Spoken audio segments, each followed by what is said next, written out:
The royal family is in chaos tonight. King Charles has collapsed on air after learning Prince Harry was found lifeless in his Montecito home.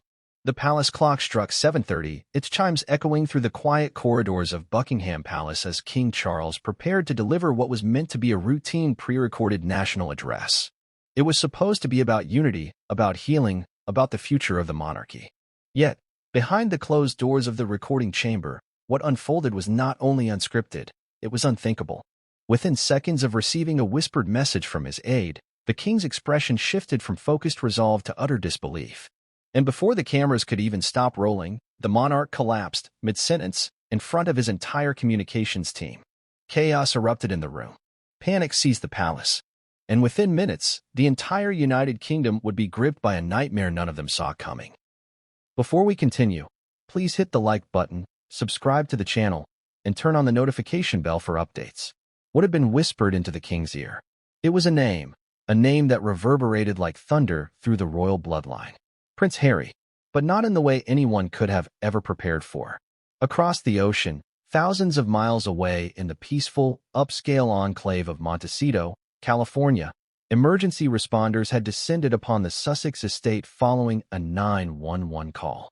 Reports would later confirm that by the time help arrived, Prince Harry was found unresponsive, his body showing signs of a severe stress-induced physical shutdown. But the most disturbing part of the timeline wasn't when help arrived, it was when it didn't. According to an anonymous first responder, the delay in seeking emergency assistance may have cost Harry his final moments of life. The initial call had been postponed, allegedly, by Meghan Markle herself. The same sources claim Meghan insisted Harry was simply overreacting and just needed space, dismissing what would soon prove to be a life-threatening medical episode. Those present that evening, household staff, a private security guard, and even the neighbor who made a second emergency call, allegedly watched helplessly as the Duke's condition deteriorated before their eyes. But how did it come to this? How did a man born into royalty, who once stood second in line to the throne, who served bravely in Afghanistan, who fought for veterans and mental health awareness, end up alone, vulnerable, and lifeless in his own home? Why wasn't help called immediately? And more chillingly, why was King Charles the last to know? This wasn't just another royal crisis. It was the unraveling of an entire legacy. The official statement from the palace would come much later. But by then, the damage had been done. British media scrambled to interpret the chaos. Was the king's collapse a sign of deeper health issues, or had the news itself been so catastrophic that it brought the sovereign to his knees? Eyewitnesses close to the event describe aides sprinting down corridors, doctors being rushed in, and Queen Camilla demanding all recordings be destroyed. But it was too late.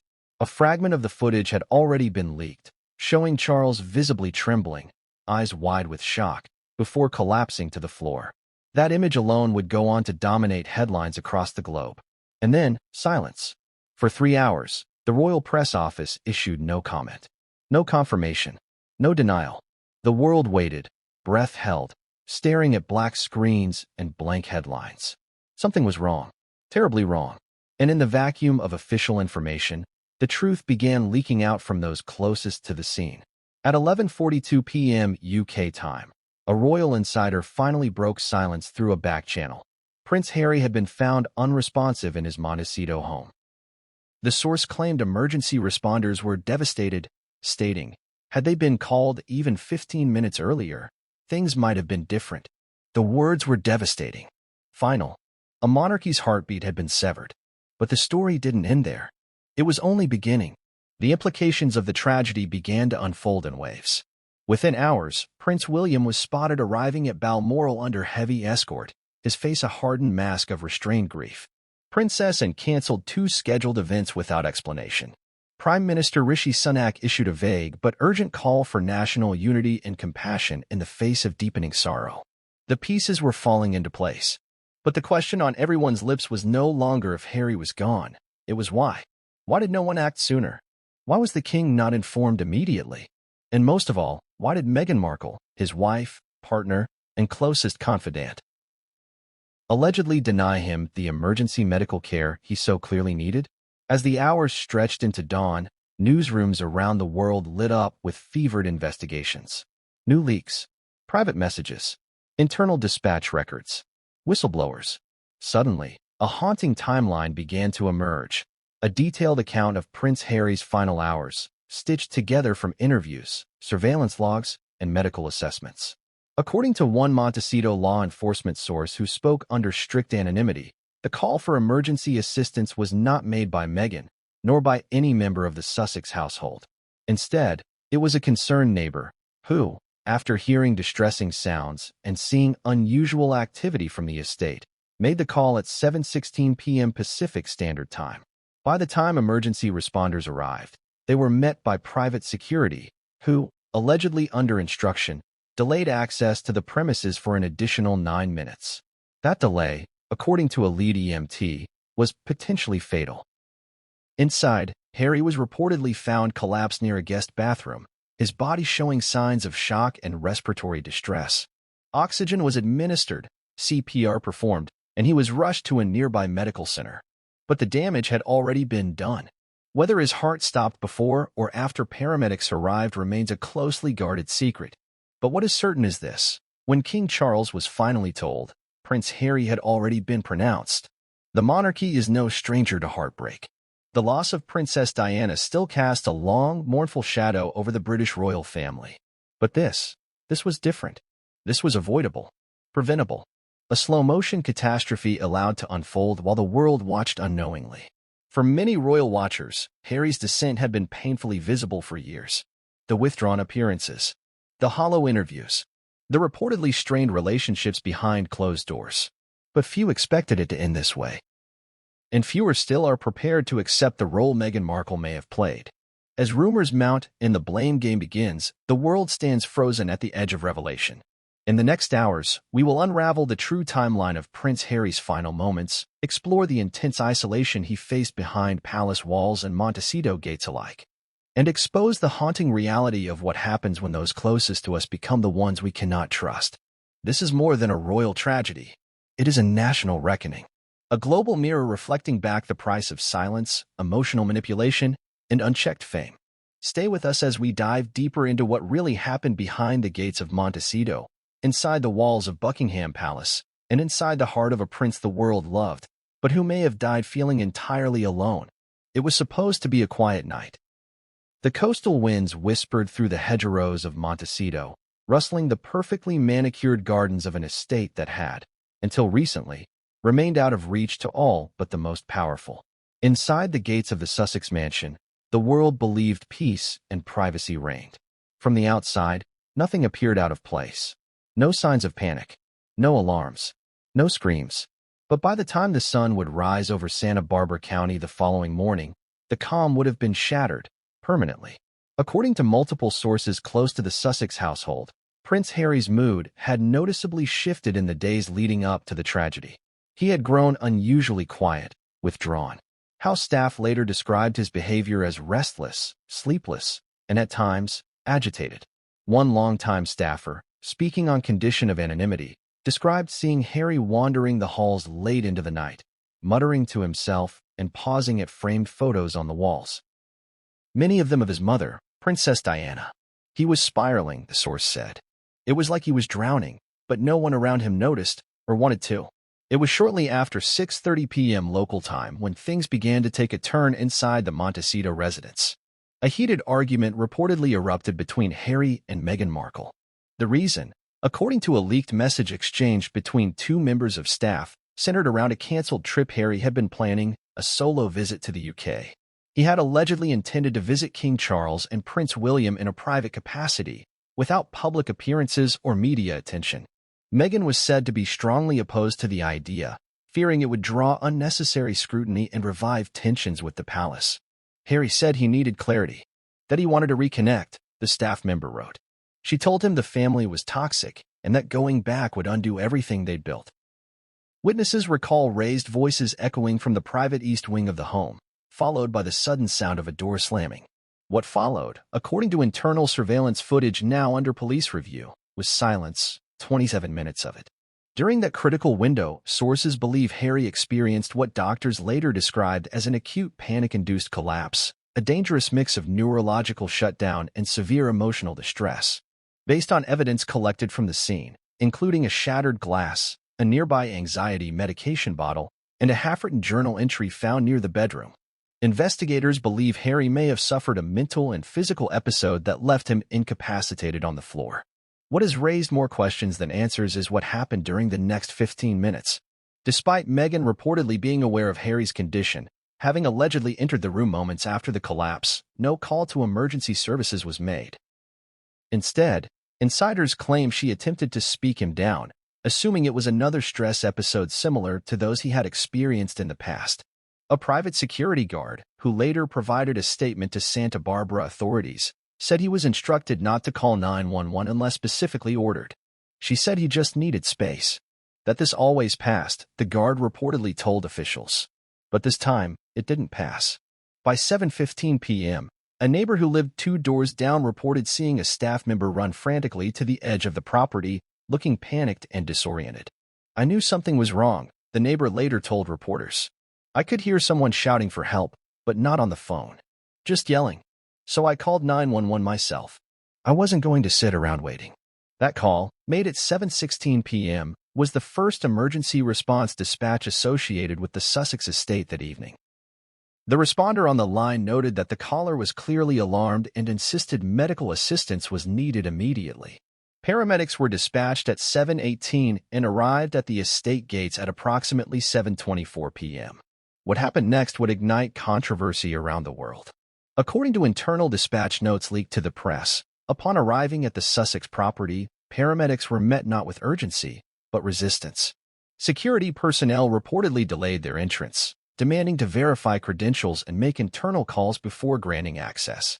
That delay lasted anywhere from 6 to 9 minutes, depending on varying accounts. Inside the home, Harry remained unresponsive. When emergency medical personnel finally reached the Duke, they found him collapsed near a hallway corner, his pulse faint and breathing shallow. An oxygen mask was administered immediately.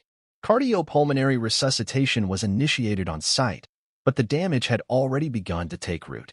By 7:41 p.m., Harry was loaded into the ambulance. En route to the hospital, his condition rapidly deteriorated. Meghan reportedly followed behind in a black Range Rover, accompanied by 2 aides and a driver. She made no public comment during the emergency. By the time Harry reached the medical center, he was no longer responsive to stimuli. A lead physician who later spoke to media anonymously said, "The trauma appeared neurological, emotional, and systemic. It wasn't just physical shutdown, it was like his body gave up." At the hospital, attempts to resuscitate him continued for another 25 minutes. Doctors noted an elevated stress hormone level consistent with long-term psychological trauma. Despite all efforts, Prince Harry was pronounced officially unresponsive at 8:19 p.m. local time. The news spread quickly through back channels. Buckingham Palace was not the first to know. Meghan, reportedly after being advised by legal counsel, waited to release a formal update. Several calls were made from her team, not to royal advisors, but to business managers, PR consultants, and attorneys. It was not until after 9 p.m. UK time that the palace's private emergency line received the call that changed everything. By that time, King Charles was already in final preparation for his speech. The Sussex home was sealed shortly after. Police issued no initial statement. Media inquiries were met with no comment. But the damage had been done. Behind the walls of the Montecito estate, a silence settled that was deeper than grief. It was the silence of unanswered questions. Why didn't Meghan call immediately? Why was the staff told to wait? Was Harry's panic attack predictable or even preventable? And most chilling of all, was this just another episode in a long pattern of emotional neglect? As investigators continued to comb through the property, additional items of interest were documented. A bedside journal contained repeated entries expressing Harry's feelings of isolation, regret over severed family ties, and fears for his mental stability. One unfinished entry, dated only 2 days prior, ended with the sentence, "I just need one moment of truth, one moment to breathe again." That moment never came. Harry's personal therapist, whom he had reportedly been seeing via virtual sessions, has not issued a public statement. However, sources within the therapeutic community confirmed that a red flag had been raised weeks earlier, alerting Meghan and senior advisors to his deteriorating condition. The advice had been to reduce public pressure and allow for healing time. That recommendation, it seems, was dismissed. In the wake of the tragedy, the Montecito neighborhood remained eerily quiet. A few floral arrangements were left at the estate's perimeter. A handwritten note on a card read, "You were too human for the crown, but perfect for us." Others left candles, photos, and personal letters of sorrow. In London, the news was still being processed, but the full storm had not yet reached its center. What would follow in the next few hours would not only shake the royal family to its core, it would split public opinion down the middle. Some would mourn, others would demand accountability. And for Meghan Markle, the days ahead would prove to be the most scrutinized of her entire life. This was no longer a royal story. This was now a national tragedy and a global reckoning. The news of Prince Harry's sudden collapse and death was still rippling across the globe when attention began to turn, almost inevitably, to Meghan Markle. As grief swept through the United Kingdom and beyond, questions about what had happened inside the Montecito estate in those critical moments refused to die down. Whispers grew louder. Was this an unavoidable tragedy, or was there a more disturbing story buried beneath the surface? In the hours after Harry's body was taken from the hospital, Meghan had remained silent. No public statement. No acknowledgement of the press gathered outside the gates.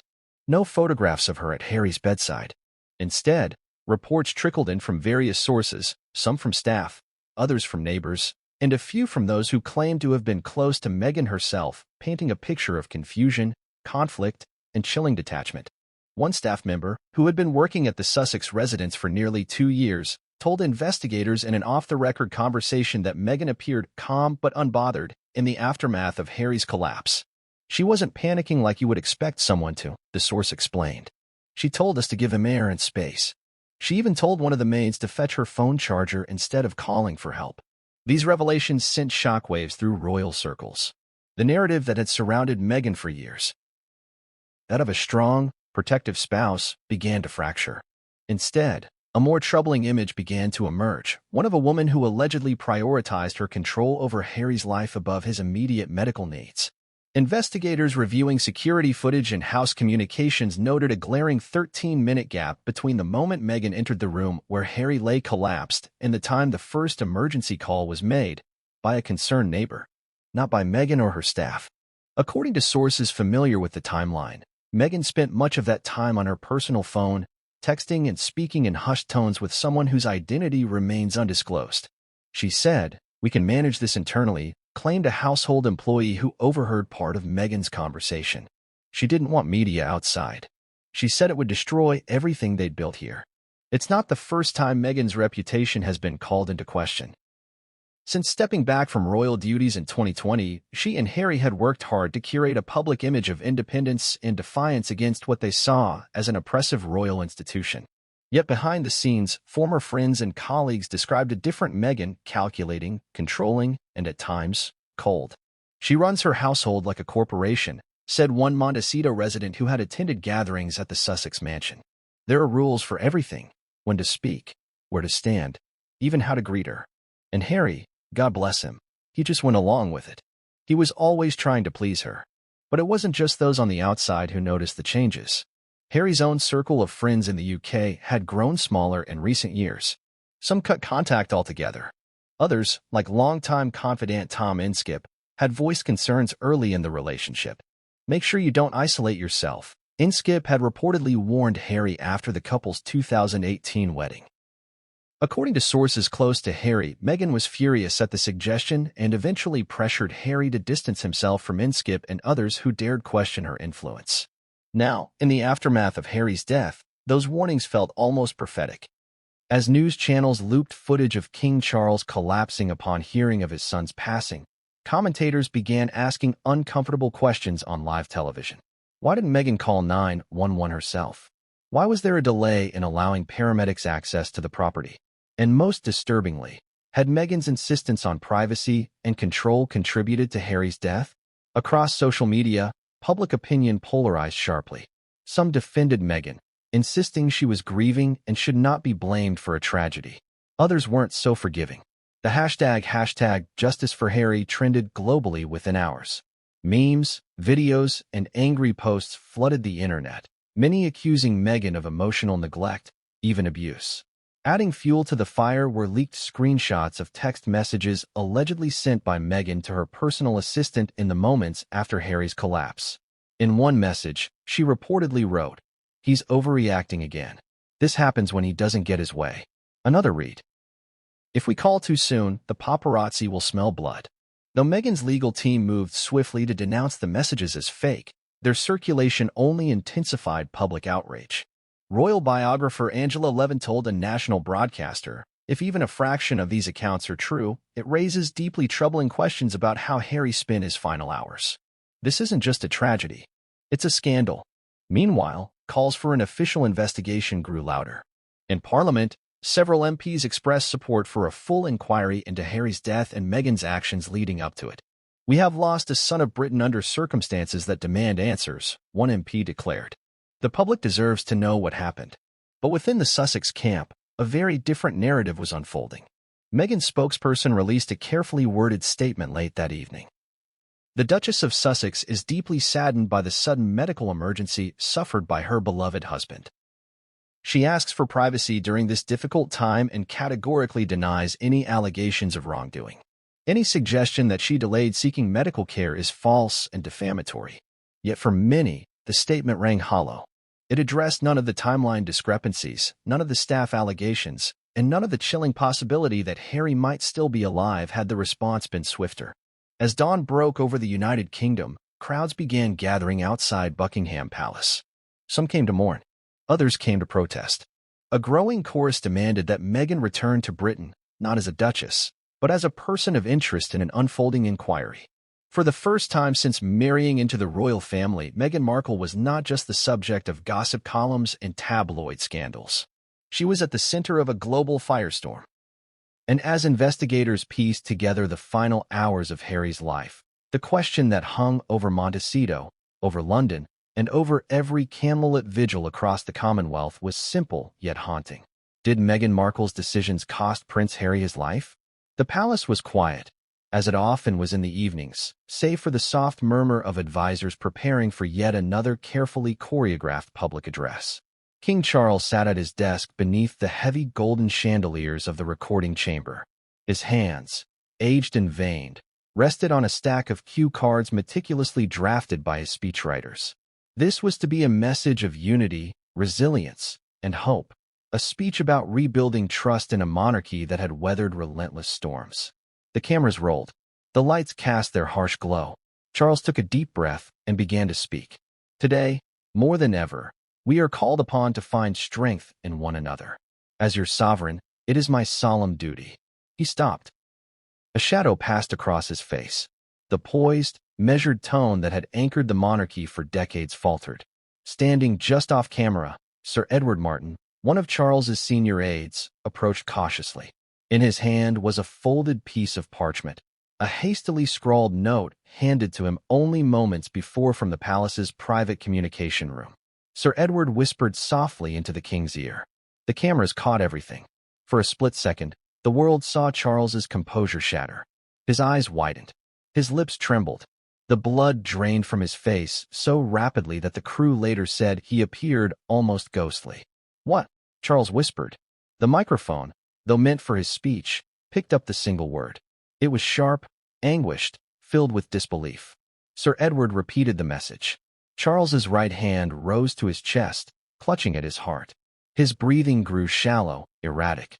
A faint gasp escaped his lips as he staggered backward. "Cut the feed," someone shouted. But it was too late. The live feed had already been transmitted to the BBC's internal servers for editing. Somewhere, someone failed to hit the kill switch in time.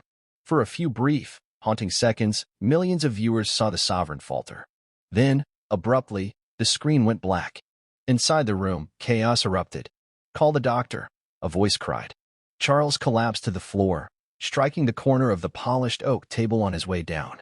The sound of his fall, flesh and bone meeting, would echoed ominously.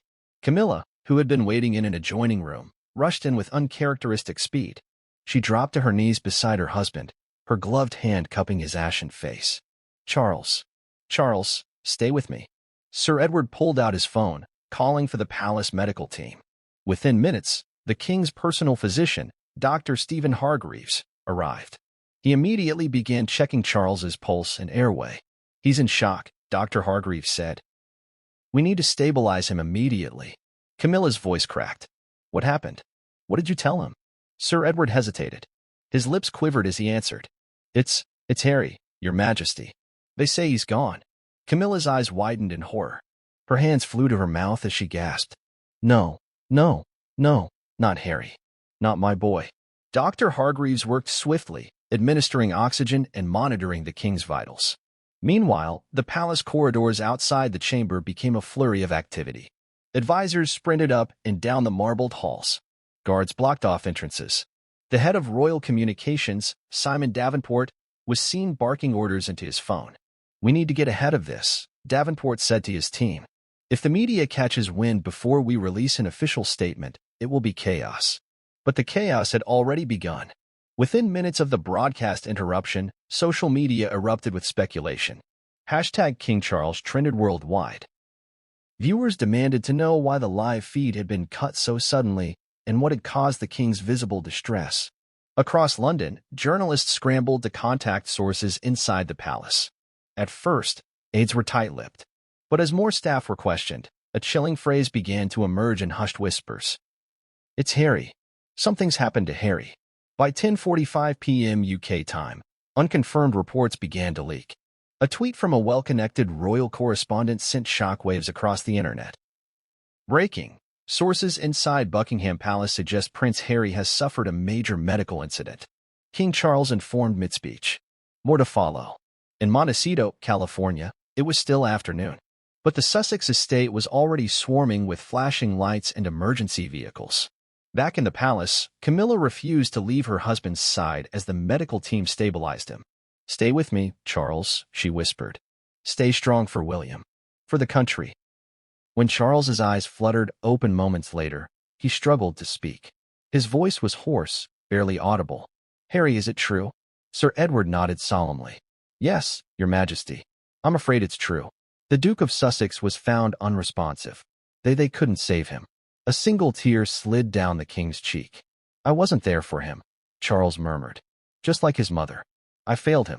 No, you didn't, Camilla said firmly, gripping his hand. Don't you dare say that. But in Charles's eyes, the guilt was already etched deep. As the medical team worked to monitor his condition, advisors began to draft two statements, one announcing the death of Prince Harry, the other addressing the king's own health scare. Both would need to be carefully timed, delicately worded, and approved by the senior-most royals before release. But outside the palace walls, the narrative was spiraling out of their control. At 11:15 p.m., a second tweet from the same royal correspondent confirmed the unthinkable. Confirmed. Prince Harry has passed away at a Montecito hospital after a medical emergency. King Charles reportedly collapsed upon receiving the news. Official palace statement expected imminently. Across Britain, candlelight vigils began forming in city squares. Outside Buckingham Palace, mourners gathered in stunned silence. Flowers piled up against the gates. A mother was seen weeping softly, holding her young son's hand. And inside the palace, King Charles lay in bed under careful observation, staring at the ceiling as tears streamed down his face. Tell William to come home, he whispered to Sir Edward. He must take care of the family now. Yes, Your Majesty. Charles closed his eyes. In that moment, it wasn't the sovereign of the United Kingdom who lay there. It was a father, broken by the loss of his son. And as the night deepened over London, one haunting question lingered in every corner of the palace. How much of this could have been prevented? The air in Buckingham Palace felt heavier than usual that night, as if the building itself understood the weight of the tragedy unfolding inside its walls. Word of Prince Harry's death and King Charles's collapse had spread through the palace like wildfire, carried in whispers between staff and echoed in hurried footsteps across the marble floors. No one spoke above a hushed tone, and even the clicking of heels seemed muted out of respect or fear. The palace had gone into lockdown mode.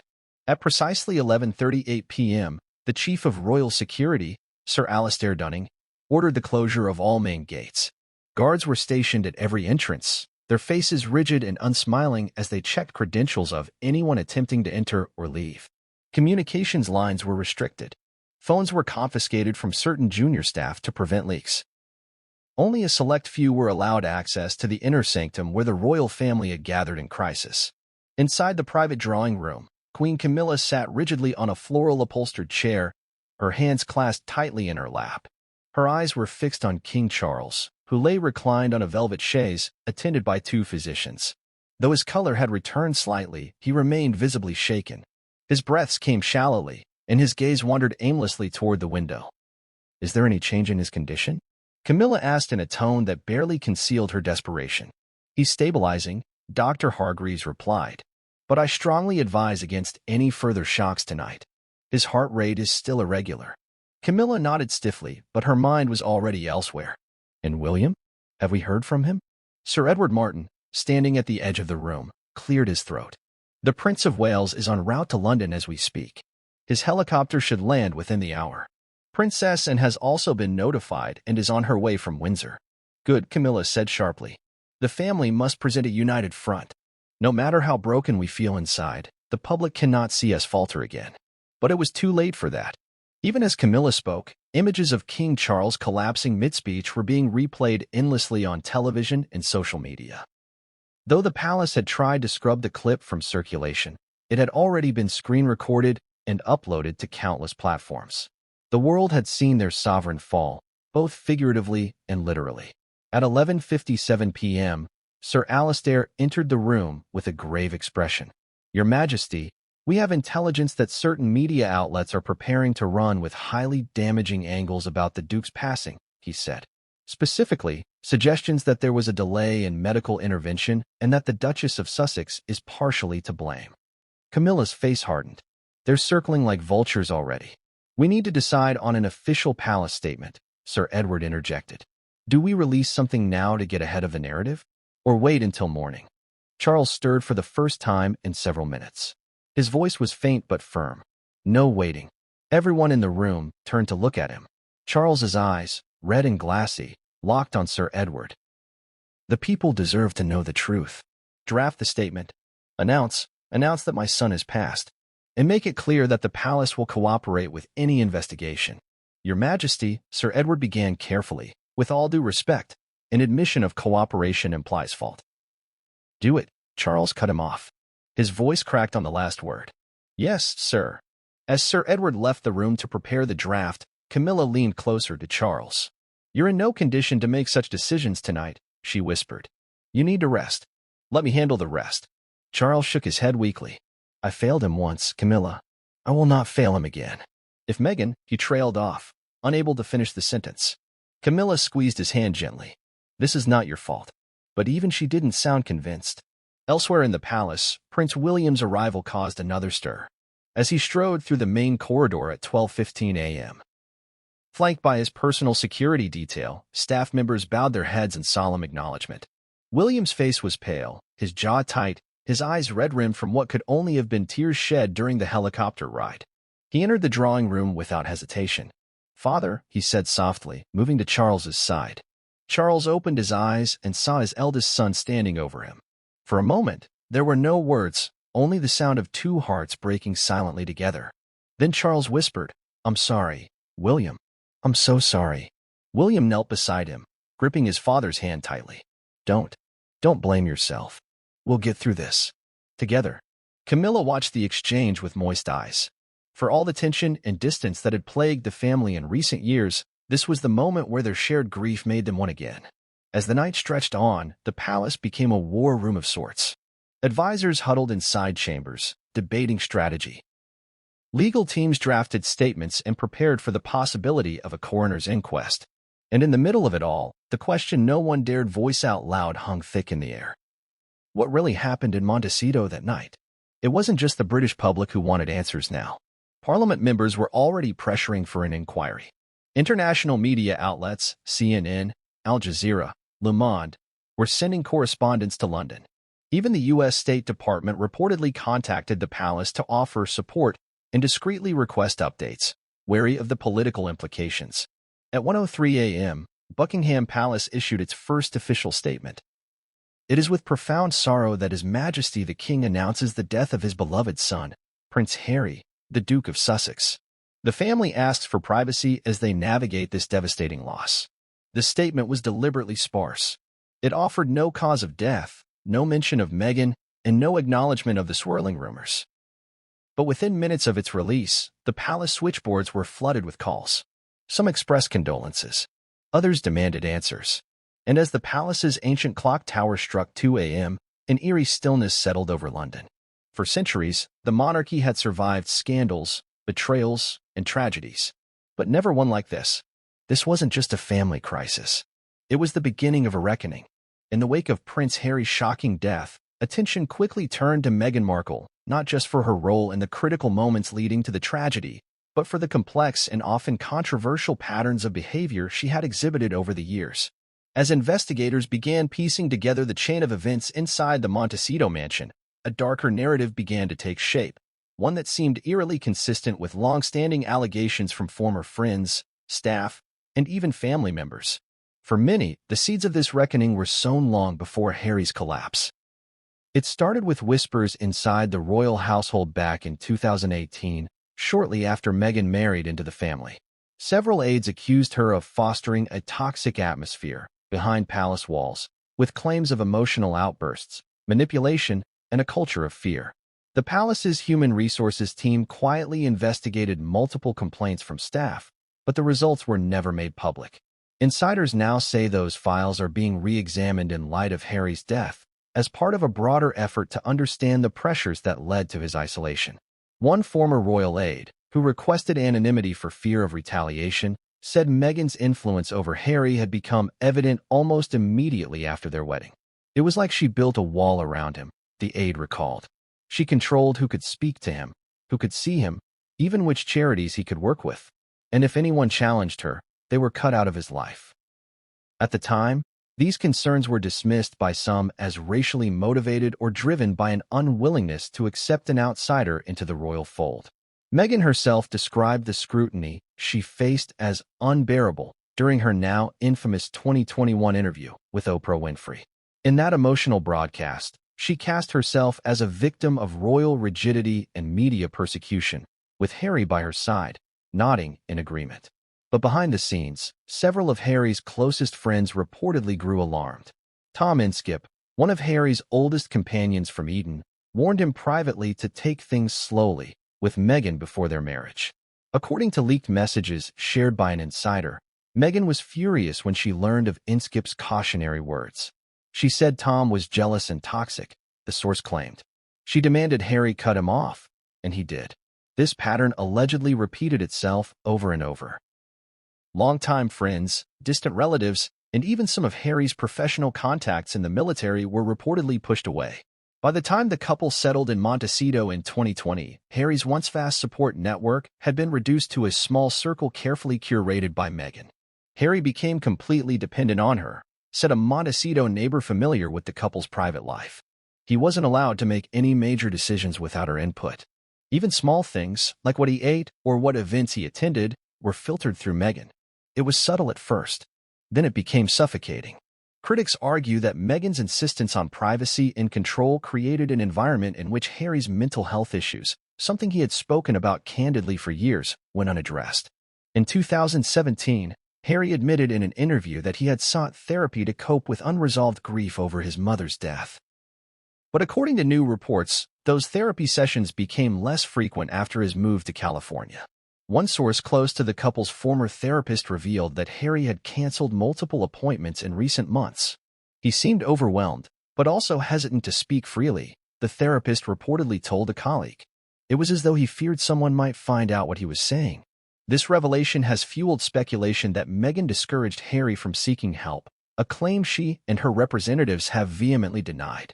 In a brief statement to the press, Meghan's spokesperson said, "The Duchess of Sussex has always been a champion of mental health awareness and has supported her husband in every way possible. Any suggestion that she impeded his access to therapy is categorically false, but skeptics are not convinced." A former staffer from the Sussex household described Meghan's approach to Harry's emotional struggles as dismissive at best, controlling at worst. The staffer recalled one incident in which Harry reportedly broke down in tears during a heated argument. She told him to man up and stop embarrassing himself, the staffer claimed. It was shocking to hear. He was begging for understanding, and she shut him down. These accounts paint a picture of a marriage that, to outsiders, appeared glamorous and loving, but behind closed doors may have been marked by power imbalances and emotional strain. Even Meghan's own estranged family members have weighed in. Her half-sister, Samantha Markle, who has been a vocal critic for years, released a statement shortly after Harry's death. "For years, I warned the world about Meghan's manipulations. Now look where we are. A good man is gone. I hope people finally see the truth." While many dismiss Samantha's comments as opportunistic, others see them as part of a growing pattern of voices raising concerns about Meghan's influence.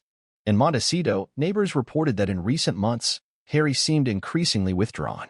One neighbor recalled seeing him jogging alone late at night, looking lost and exhausted. Another said they overheard a heated phone conversation in which Harry pleaded with someone, "I just need a break. I can't keep doing this." Those close to the investigation have suggested that Harry's final months were marked by mounting tension. His attempts to reconnect with his family in Britain reportedly clashed with Meghan's insistence on severing ties completely. In the days leading up to his death, sources say Harry expressed a desire to visit the UK privately to see his father. Meghan was allegedly opposed, fearing it would undo their carefully crafted narrative. She told him, "You go back, and they'll pull you in. You'll never escape again," one insider claimed. This comment, if true, now takes on a chilling resonance. For many royal watchers, the tragedy of Harry's death lies not only in its suddenness but in the sense that it could have been avoided. A man who spent years advocating for mental health, who spoke of his struggles so openly, seemed to have lost access to the very tools he championed. And at the center of that loss stands Meghan Markle, a woman celebrated by some as a feminist trailblazer and condemned by others as a master manipulator. As investigators continue to examine the events of that fateful night, one question haunts both the public and the royal family. Was Harry a casualty of circumstance, or of the choices made by the person he trusted most? As dawn broke over the sleepy hills of Montecito, the sun's warm glow betrayed none of the darkness that had unfolded just hours before. The Sussex estate, a sprawling property hidden behind towering gates and dense hedges, was now a crime scene. Police tape lined the perimeter, cutting across ornate archways and pristine lawns once curated for privacy and luxury. But privacy had become a distant memory. For the first time in years, the fortress Meghan and Harry had built around their lives had cracked open, and the world was peering inside. At 6:42 a.m. Pacific Standard Time, Santa Barbara County Sheriff's Department officially confirmed they had launched an investigation into the events leading up to Prince Harry's death. Though their initial statement was careful not to imply wrongdoing, the wording suggested more than routine procedure. "We are conducting a comprehensive investigation into the circumstances surrounding the medical emergency at the Montecito residence. We ask the public for patience as we work to establish a full timeline of events." Behind that vague language, however, sources close to law enforcement painted a far more urgent picture. According to an investigator familiar with the case, inconsistencies in the accounts provided by Meghan and her staff had already raised red flags. "Nothing about this is straightforward," the investigators said. "We're looking at conflicting witness statements, unexplained delays, and behavior from household members that doesn't align with the evidence so far." At the center of their inquiry was a critical window of time, approximately 30 minutes between Harry's apparent collapse and the arrival of first responders. Leaked dispatch logs revealed the timeline in stark detail. 6:32 p.m., household staff member reports hearing a loud thud from the east wing of the mansion. 6:35 p.m., Meghan enters the room where Harry is later found collapsed. 6:38 p.m., staff observe Meghan on the phone, speaking in a calm but urgent tone. No call to emergency services is logged. 7:16 p.m. Neighbor 2 doors down calls 911 after witnessing chaotic activity on the property. 7:24 p.m. Paramedics arrive at the gates but are delayed entry for several minutes by private security. 7:41 p.m. Harry is transported to the hospital in critical condition. Investigators were particularly troubled by the 38-minute delay between Harry's collapse and the arrival of medical assistance. Every second counts in a medical crisis, especially one potentially involving neurological shutdown or cardiac distress. "It's not just the delay, it's the decision-making in those minutes," said one retired paramedic reviewing the timeline for a national broadcaster. "Why wasn't 911 called immediately? Why did it take a neighbor to raise the alarm?" Inside the Sussex household, the atmosphere was reportedly tense as detectives began questioning staff. One staffer, described as visibly shaken, told police they had been instructed not to call 911 without Meghan's express permission. She told us to wait. She said he just needed space and that calling too soon would cause a scene, the staffer reportedly said. This testimony echoed earlier claims that Meghan prioritized privacy over urgency. Another source claimed Meghan was concerned about paparazzi swarming the estate if sirens were seen at the gates. She was calm, the source said. Too calm. Almost like she was more worried about what people would think than about Harry himself. Law enforcement officials have neither confirmed nor denied these accounts, citing the ongoing investigation. But behind the scenes, pressure was mounting. By midday, senior detectives from the Santa Barbara County Sheriff's Office had requested access to all security footage from the estate. Meghan's legal team initially resisted, citing privacy concerns and the need to protect the family's dignity. However, under threat of a subpoena, the tapes were eventually handed over. What those tapes revealed has not yet been made public. But according to a source familiar with the footage, investigators were left deeply disturbed. There were moments where you wanted to reach through the screen and shake someone, the source said. You're watching a man in distress, and there's just inaction. In addition to video evidence, detectives also seized several personal items from the home as part of their inquiry. Among them, Harry's personal journal, reportedly containing entries about feeling trapped and voiceless. A prescription bottle of anti-anxiety medication with a note from the prescribing doctor recommending immediate psychological support if symptoms worsened. Meghan's phone, which investigators are analyzing for call logs and text messages during the critical window. One particular message allegedly sent from Meghan's phone to a close confidant just minutes after Harry's collapse has become a focal point of the inquiry. He's doing this again. He'll snap out of it. The authenticity of the message is under scrutiny. If proven genuine, it could become a damning piece of evidence suggesting Meghan underestimated or dismissed the severity of Harry's condition. Meanwhile, the coroner's office confirmed that a full autopsy would be conducted, with toxicology reports expedited due to the high-profile nature of the case. While early indications suggested a panic-induced neurological event, authorities stressed that all possibilities remain on the table. The public reaction to the investigation was swift and visceral. Outside the Montecito estate, protesters gathered holding signs reading "Justice for Harry" and "No More Silence." Across the Atlantic, thousands crowded outside Buckingham Palace, demanding accountability. Parliament members began calling for a formal inquiry into Harry's death, with some urging collaboration between UK and US authorities.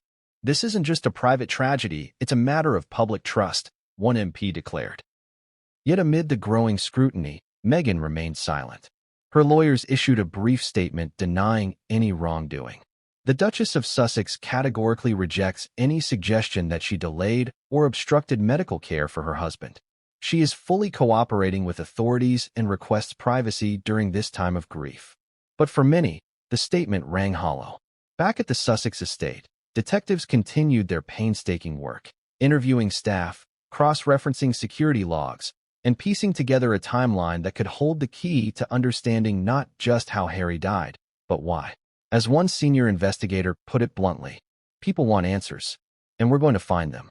What began as a tragedy was now a full-blown investigation. And as the world watched, the question remained, would the truth finally come out, or would it be buried like so many royal secrets before it? The world did not sleep that night. As news of Prince Harry's death spread across continents, shock gave way to sorrow, and sorrow gave way to outrage. From the quiet villages of England to the bustling streets of New York and the beaches of Sydney, millions of people felt as though they had lost not just a royal, but a brother, a son, a friend. A man who had lived his life in the public eye yet spent his final moments in isolation so deep it bordered on suffocating. In London, the first mourners began arriving outside Buckingham Palace before the sun rose. They came with flowers clutched in trembling hands and candles flickering against the icy pre-dawn air. Some wept openly as they laid bouquets along the palace gates. Others stood silently, staring at the Union Jack fluttering at half-mast above the palace roof. One handwritten note left on a wreath of white lilies read simply, "You were too good for this world, Harry." By mid-morning, the crowd had swelled into the thousands. The air was thick with grief, but also with anger. Cries of "Why?" and "How could this happen?" rippled through the gathering. Some mourners carried placards demanding accountability. Others chanted Harry's name softly, like a prayer. In Windsor, Bells tolled somberly, their deep resonance carrying across the ancient town. The sound echoed in the hearts of those who remembered another royal funeral decades earlier, the heartbreaking day in 1997 when Princess Diana was laid to rest. For many, the parallels were impossible to ignore. Another son gone too soon. Another tragedy cloaked in mystery. The media drew those connections quickly. Headlines screamed across front pages in bold type. A prince lost, Harry dead at 40. Tragedy in Montecito, the final hours. History repeats, the royal family in mourning again. Television networks interrupted regular programming to run wall-to-wall coverage. Images of Harry smiling as a boy, serving in Afghanistan, laughing with schoolchildren in Africa, flashed across screens worldwide. Clips from his interviews played on loop, his candid discussions about mental health, his determination to break the cycle of generational pain, his visible love for Meghan and his children. Yet as mourners grieved, fury began to grow. The revelation that Meghan allegedly delayed calling for medical help ignited a firestorm. Social media became a battlefield. Hashtags surged to the top of trending lists. Hashtag justice for Harry. Hashtag we failed him too. Hashtag hold Meghan accountable. Across platforms, users shared their heartbreak and rage in equal measure. Harry dedicated his life to helping others with mental health and PTSD, one user wrote. Yet in his darkest moment, no one was there for him. Another post read, "This isn't just sad, it's criminal. She let him die alone." Within 24 hours, petitions began circulating online demanding a full investigation into Meghan's role in Harry's final hours. One such petition amassed over 1 million signatures in less than a day. Celebrities weighed in too. Piers Morgan, a longtime critic of Meghan Markle, posted a blistering message on X. "The world's worst fears have come true. Prince Harry, a good man, is gone, and serious questions must now be asked about the person who claimed to love him most." On the opposite side of the spectrum, Oprah Winfrey issued a measured statement calling for compassion. "Harry was a light in this world. Let us honor his memory by refusing to spread hate or unverified claims during this difficult time." But calls for restraint struggled to compete with the tidal wave of suspicion and anger. In California, the Montecito estate remained cordoned off as police investigators combed through the property. News helicopters circled overhead, capturing grainy footage of detectives entering and leaving the mansion. Outside the gates, a small group of protesters gathered holding signs. He deserved better, and she knew. Back in London, the mood within Buckingham Palace had shifted from grief to steely resolve. A senior aide was overheard saying, "We can't let this pass without answers. The monarchy's reputation depends on it." That sentiment seemed to resonate with the public too. Outside Parliament, crowds began gathering, demanding transparency. Chants of "Investigate Meghan" echoed down Whitehall. Even leaders around the world expressed condolences tinged with urgency. U.S. President issued a brief statement. "We extend our deepest sympathies to the people of the United Kingdom and the royal family on the loss of Prince Harry. We trust in the ongoing investigation to provide clarity in due time." But for Harry's brother, Prince William, the loss was not political. It was deeply personal. At 8:15 p.m. UK time, William appeared in a pre-recorded video released by Kensington Palace. His face was pale, his eyes rimmed with red. For a moment, he struggled to speak. When he did, his voice cracked with emotion. "My brother Harry was more than a duke, more than a prince. He was my friend, my companion, my partner in mischief and laughter. We grew up together in the shadow of unimaginable loss. And now, that shadow has claimed him too." William paused, swallowing hard. "I wasn't there for him in his final moments. For that, I will carry a pain I cannot describe. But I promise you this, I will not rest until we know the full truth about what happened. Harry deserved that. We all deserve that." The video ended with an image of William bowing his head, his shoulders shaking almost imperceptibly. The effect was electric. Social media erupted in support of the future king. Crowds outside Buckingham Palace began chanting William's name. Meanwhile, Meghan remained silent. Her public absence only fueled speculation. Rumors swirled that she was holed up in the Montecito mansion, consulting lawyers and PR teams. Others claimed she had fled the state entirely. One paparazzi shot taken the previous afternoon showed Meghan in dark sunglasses, her face hidden beneath a wide-brimmed hat as she entered a luxury SUV. The image ignited furious commentary. "She's hiding," one commentator said on a popular talk show. "And if she's hiding, There's a reason. As the hours ticked by, the world's grief morphed into a restless, boiling anger. This wasn't just the death of a prince. To many, it felt like the betrayal of a man who had given everything, his title, his family, his peace of mind, in search of a love that ultimately couldn't save him. Candles continued to burn outside the palace gates long after midnight. Their flames flickered in the cold breeze as the crowd sang a hushed rendition of God Save the King. But beneath the hymns and flowers, beneath the tears and tributes, one question refused to be silenced.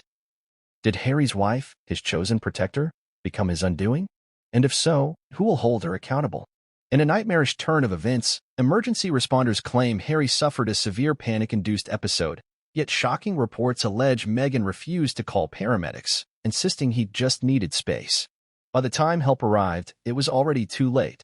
Now, leaked insider details reveal the terrifying moment King Charles was informed mid-recording of a speech, leading to his own dramatic collapse. What really happened behind closed doors? Was this a tragic accident, or something far more sinister? Stay with us as we uncover the chilling truth behind Harry's final moments, the palace's frantic response, and the growing calls to hold Meghan accountable.